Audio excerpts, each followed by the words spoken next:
Welcome back. Ohio has become one of the epicenters for this addiction crisis, and now the fight against fentanyl. Accidental overdose deaths increased by more than 1,000%, from 467 deaths in 1999 to more than 5,000 deaths in Ohio in 2021. Opioids were involved in 80% of Ohio's unintentional drug overdose deaths that year. It's the fifth highest number of overdose deaths of any state. And joining me now is Republican Senator J.D. Vance of Ohio. Senator Vance, welcome to Meet the Press. Thanks for having me. Let me start with why do you think your home state of Ohio has been impacted so hard by these overdose deaths? Yeah, so if you look just historically, we've always had more substance abuse problems in the Midwest of the country. And if you look at sort of where deindustrialization, right, a lot of these manufacturing jobs went to China, Mexico, and so forth. I think that obviously was a mistake, but now we're dealing with the consequences of that fact. And what happens when people lose their jobs, when they lose their livelihoods, their sense of financial stability, sometimes that does lead to an increase in demand for drugs and alcohol. Now, what's different about this maybe than 30 years ago is look, alcoholism is a serious problem. I don't mean to minimize it, but if you take a person who was addicted to alcohol 30 years ago and you make that fentanyl now, all of the things that we work towards, giving people a second chance, getting them into treatment, it's so much harder with fentanyl because it's so deadly and it's so addictive.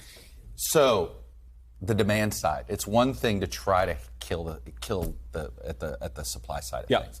Obviously, we've got to stop the demand side. Addiction has touched your life. You've written about it extensively. What are some things government can do? Look, there are a few different things, right? So number one is people who have stable lives, stable families, who grew up in not necessarily wealthy households, but at least comfortable households, financially stable households.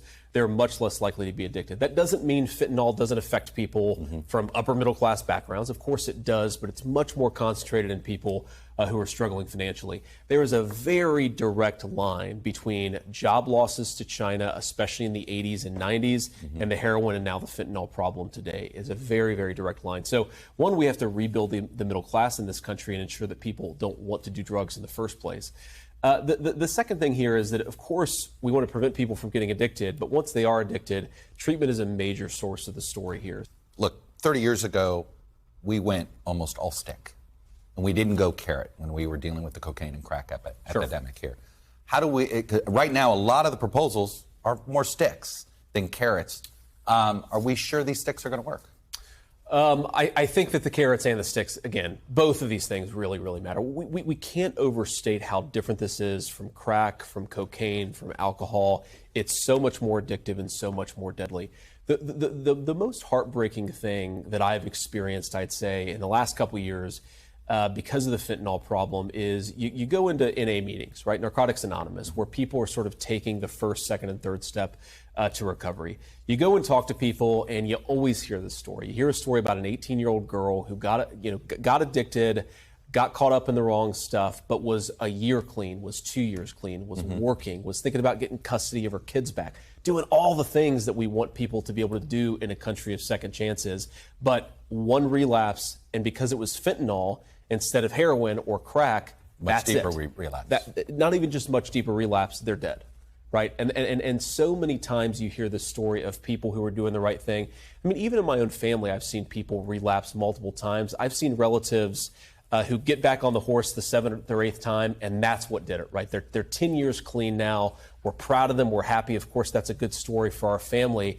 But if you take this incredibly deadly substance, you don't get 7 or 8 relapses. You maybe get 1 or 2 if you're lucky. That's why you have to work on the supply and the demand problem. Well, let's talk about the supply side, because we've got 2 countries that we know. It's China and Mexico, basically. They're not cooperating with us, okay? The Chinese are actively not cooperating with us anymore, and the Mexicans lie to us. AMLO, his bullets, whatever, hugs, not bullets, has been a failure. So we're kind of hamstrung, are we not? Well, we're hamstrung if we assume good faith from everybody that we're working with. But I think that if we actually have some real American leadership, we can make some good progress here. You want to go with you want to make these cartels terrorist organizations. I want to instead of just. I mean, right now we're treating them as international criminal syndicates. So one step away. I want to empower the President of the United States, whether that's a Democrat or Republican, to use the power of the U.S. military to go after these drug cartels. Here's the real problem. Similar to what we did in Colombia? If we have to, absolutely. Here's the real problem with Mexico here, and it's sort of twofold, right? On the one hand, you have the cartels, which are arguably the best funded criminal terrorist organization in the entire world because of the amount of money. They're multinational corporations at this point. They have investments that are, we can't. We wish it was only drugs they were making money off of. Exactly. And by the way, I've talked to DEA agents who think that the amount they're bringing in, their revenue per year has gone up 14-fold just in the last couple of years. That shows you what I think bad border policies can do. But the second thing, Chuck, is we have to recognize the Mexican government is being, in a lot of ways, destabilized by the constant flow of fentanyl. You mentioned Colombia, right? The Colombian drug cartels were so powerful that Colombia became a failed state. You think the fentanyl problem is bad now. What about 3 years from now when the Mexican drug cartels are more powerful than the Mexican state itself? Well, it's interesting you said, we just saw an example of that. They do not govern northern Mexico. Absolutely not. All right. The Mexican government basically had to get permission to help and find those people that killed those Americans there. Let's talk about the Chinese side of things. They seem to use our concern about what they're doing with these precursor chemicals as part of their geopolitical negotiations with us on other stuff. Right? They stopped cooperating with us because Nancy Pelosi showed up in Taiwan. How should we, we want to disaggregate those, but if they don't, how do we manage it? Well, look, we have less economic leverage over China than we did 15, 20 years ago because we continue to make bad decisions. But we still have a lot of leverage, okay? And the Chinese export a ton to the American markets. They absolutely need the American consumer to be able to run their businesses. We should be willing to say that if you don't stop sending fentanyl precursors to Mexico into our own ports of entry, we're going to really penalize you guys economically. That is the real tool. We're not going to invade China because they're sending fentanyl into our country. We can increase tariffs and extract a massive economic cost. I think the Biden administration should be doing exactly that. Do you think we can hire enough people to do the inspections? Because it seems like most of this fentanyl comes in at ports of entry. And a lot of it's at ports of entry. Is there a reasonable way to inspect everything and everybody? Because it's American citizens bringing in the fentanyl. They're basically being hired to be the runner. So fair point there. I want to address that. A lot of it's coming through ports of entry. We don't really know how much is not coming through ports of entry, of course, because we're not catching it. But I think the fact that we have a pretty effective way to capture this stuff at ports of entry is evidence that it does work. Is it perfect? No, right? No solution here is perfect. The goal here is not to get to 0 people killed by drug overdoses. The goal is to get it less than 100,000 and then less than 90,000 and less than 80,000. Those are attainable goals, and absolutely having better screening at our ports of entry is part of that solution. It does seem we're throwing more at it.